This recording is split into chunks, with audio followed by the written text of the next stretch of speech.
Rafael Miludi, and I'm going to present about the leadership.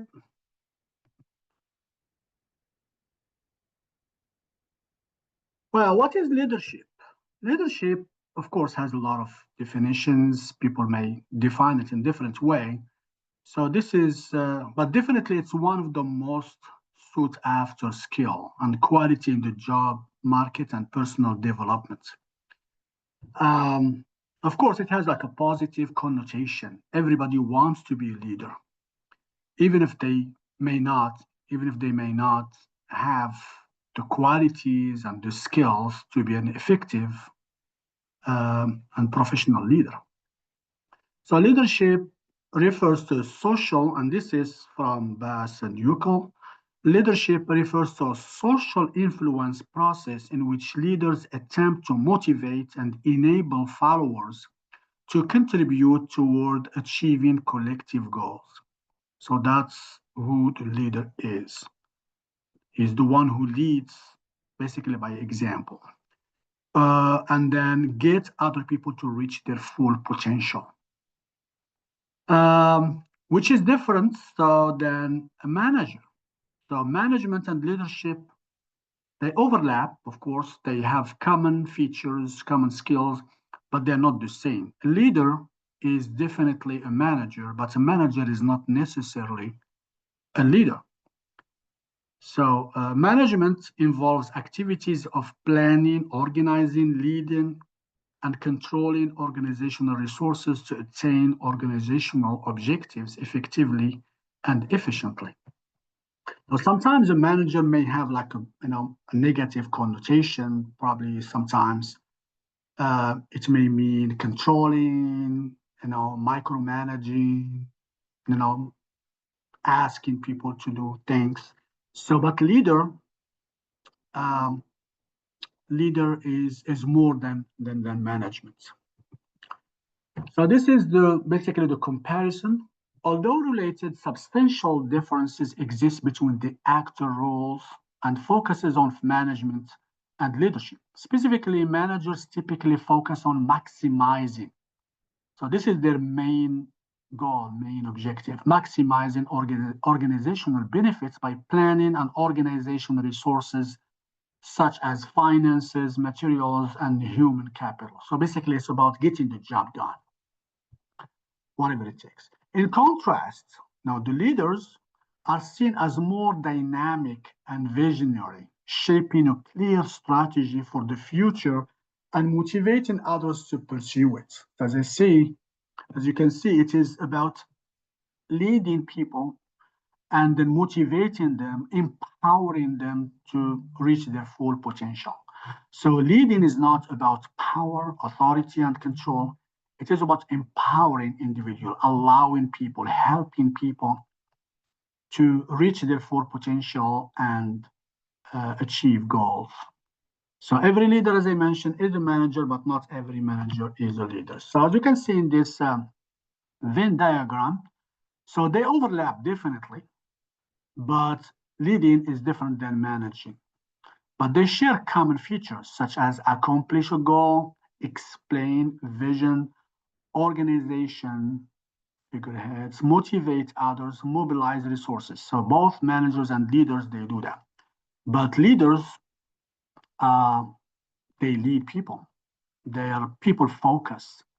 They have a charismatic style, appeal to the heart, proactive, sets direction, ask questions, creating value, and they have a vision and strategy. Okay, now as you can see in this slide, uh, it is about how the authority, how the power, how the control is used. And as I said here, there are two extremes. It's some people, they like to maximize that power. That becomes autocratic. So autocratic managers, they use the maximum level of power and authority. And then on the other extreme, they delegate that power to others to the point that they may not have any control at all. Now, a good leader should be able to find a common ground. It should be somewhere in the middle. And that's the challenging part for effective leaders, is where to draw that line in between, where you draw the line. So, because you don't want to delegate all the power and you don't want to be an autocratic manager.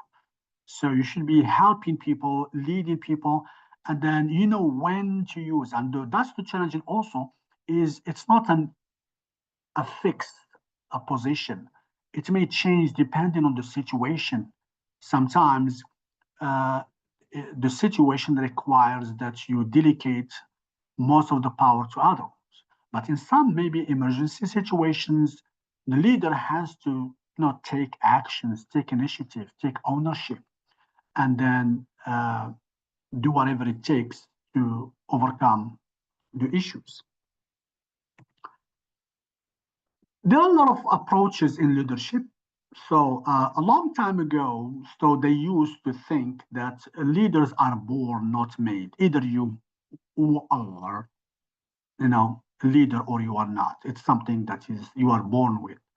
So it may be because of your personality traits, because of your features that you have, that that the person has. So it has nothing to do with what you do. It's just because it's based on who you are. So that's the old. Of course, this approach did not, of course, failed, because it's not always true. And then they moved to behavioral approaches, which is based on what they do. Okay. And then after a while, there was some, shortcoming of this approach. And then they move to a contingency approach, which means it depends on the situation. You may be very good, effective leader in one situation, but you may not be a good leader in other situations. That's why it says contingency, contingent on suitability. Because if the situation does not match, the situation that takes leadership does not match with your leadership traits, then you may not be a good leader. It has to be a match between the two. And then finally, it moves to a relational approach, which means has nothing to do with the person. It may have some personal traits, but it's about the relationship. It's about the connection between leader and member. And I think it's more accurate. Leadership qualities. So here I'm going to mention the study of 181 financial executives identified leadership important qualities. And this is by Tichy and Smith-Gall, 1996.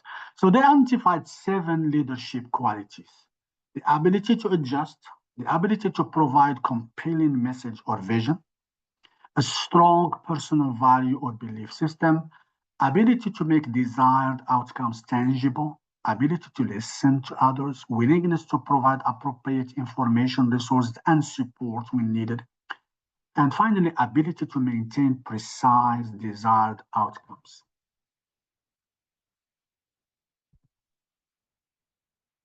As you can see, these are effective leadership skills. Excuse me. That's based on the study that we mentioned. So performance, planning, strategy, teamwork, controlling, development, mentoring, evaluation, motivation, innovation, success, and vision. So all of this together, sometimes depending on the situation, you may need to use some of them more extensively than others. Now about the content, knowledge, and instructional skills. Are they important? Are they crucial when it comes to leadership? And the answer is yes. Leadership content knowledge. You cannot lead if you are not familiar, if you are not knowledgeable about the subject matter. Okay? You cannot help people, you cannot empower people to reach their full potential if you are not knowledgeable, and also if you are not equipped with instructional skills.